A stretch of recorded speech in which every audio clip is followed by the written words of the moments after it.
Lewandowski est effrayant et ça craint. Bonjour à tous et à toutes, j'espère que vous allez très bien. Bon, moi de mon côté, ça ne va pas très fort. Débrief du match entre le Deportivo Alavés et le FC Barcelone. Victoire 3-0 du FC Barcelone grâce à un triplé de monsieur Robert Lewandowski. Donc, vous comprenez pourquoi ça ne va pas très bien pour moi, en tant que supporter madrilène. Avant de commencer le débrief, n'hésitez pas à vous abonner, à liker, à partager et à commenter cette vidéo. Merci à vous du soutien, ça fait toujours hyper plaisir. Bon, maintenant, on y va. Bon, dans ce match, je vais revenir sur plusieurs choses. Déjà, première chose, la performance monstrueuse de Lewandowski, comme vous avez pu l'entendre lors de mon introduction. La deuxième chose, les hors-jeux du côté du Deportivo Alavés. Parce que je vous le dis tout de suite, il n'y a eu que des hors-jeux. Bon, concernant le Deportivo Alavés, que des hors-jeux.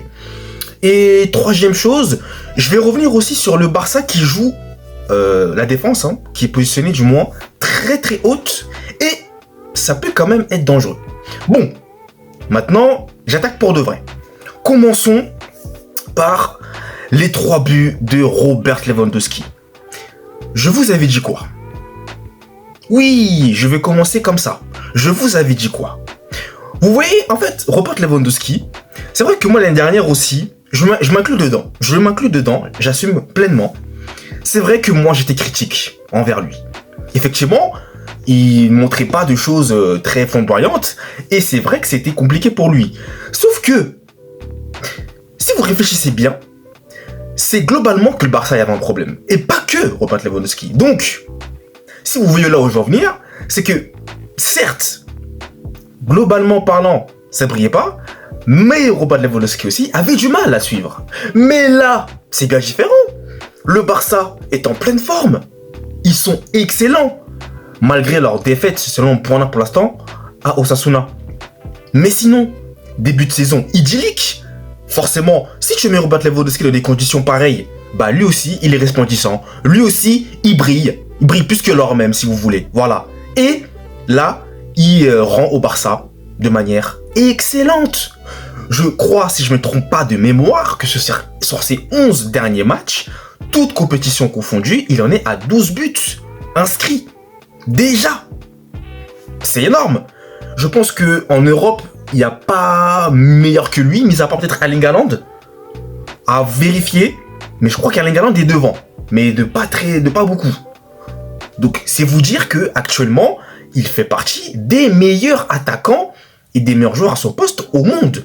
Là, tout de suite maintenant, clairement. Et il faut respecter Robert Lewandowski. Il faut respecter. Là, moi j'ai peur parce qu'il est en train, comme je vous le disais, de retrouver son prime.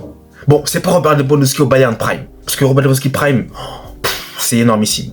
Mais son instinct du buteur, sa manière de savoir se positionner au très bon moment, sa qualité de finition, il est en train de redevenir chirurgical. Et ça, bah c'est bien pour le Barça, mais c'est pas bien pour nous en tant que supporters madrilènes et pour le Real Madrid.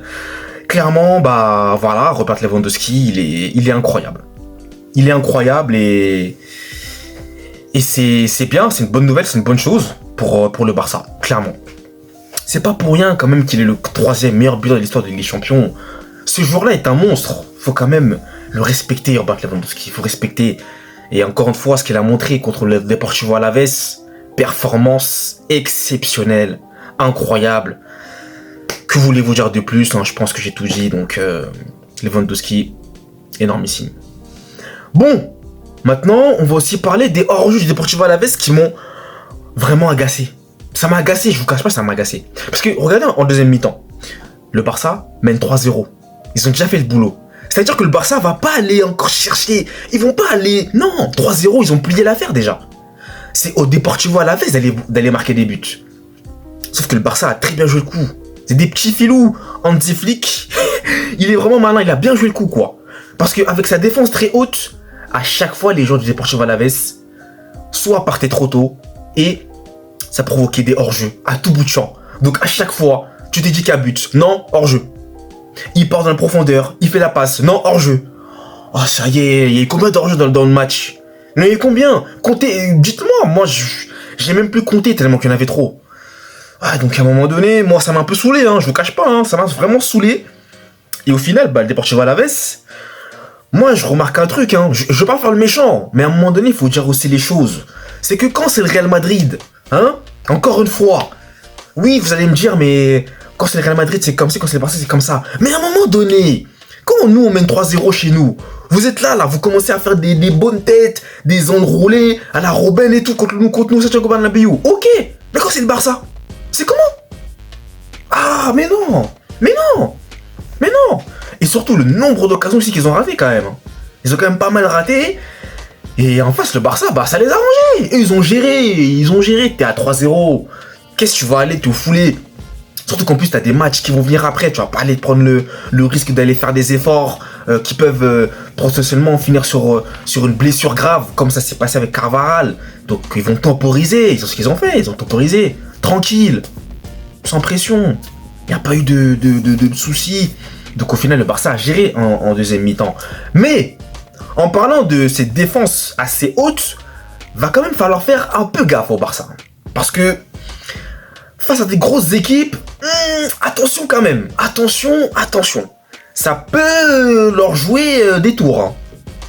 Après, on verra. Hein. Gros test à venir contre le Real ce mois-ci. On verra si Hansi Flick va toujours préférer cette stratégie-là. Mais en tout cas, elle est quand même maligne, quoi. Et c'est frustrant. C'est frustrant parce que toujours, les joueurs de la veste étaient hors jeu. Donc ça, c'était vraiment la chose qui m'a le plus énervé dans ce match. Hein. Sinon, voilà, le Barça qui est en tête, hein, tranquillement. Voilà, tranquille, sans pression. Ça joue bien. Et puis, écoutez, bah, forcément, ça va. Rafinha aussi, je n'en ai pas parlé. Rafinha est énormissime. Hein. Rafinha, il a même pris une autre dimension dans cette saison. Une autre dimension. Rafinha, je le vois plus comme le joueur de l'année dernière. Ah là, c'est le jour et la nuit. Rafinha, je commence même à avoir peur aussi de lui. Oui, j'ai peur de tout le monde. Oui, au Barça, j'ai peur de Lamine Yamal, j'ai peur de Lewandowski, j'ai peur de Rafinha. Oui. Qu'est-ce que vous voulez? C'est impressionnant, défense centrale, Koubarsi, Nico Martinez. Top. Par contre, Iñaki Peña, quand même. Ah, Iñaki Peña, il n'est pas rassurant. Non, Iñaki Peña, c'est vraiment compliqué par contre. Je suis désolé, mais Iñaki Peña. Ouais, des fois, c'est bizarre un peu. Hein. Mais bon, il n'a pas encaissé de but. Bon, clean sheet, ça va, on va dire. Bon, bah écoutez, je vais vous abandonner. Hein. Merci à vous d'avoir suivi le débrief. Et nous, vous le savez, on se retrouve très vite pour de nouvelles vidéos. D'ici là, passez un très bon lundi. Allez, peace!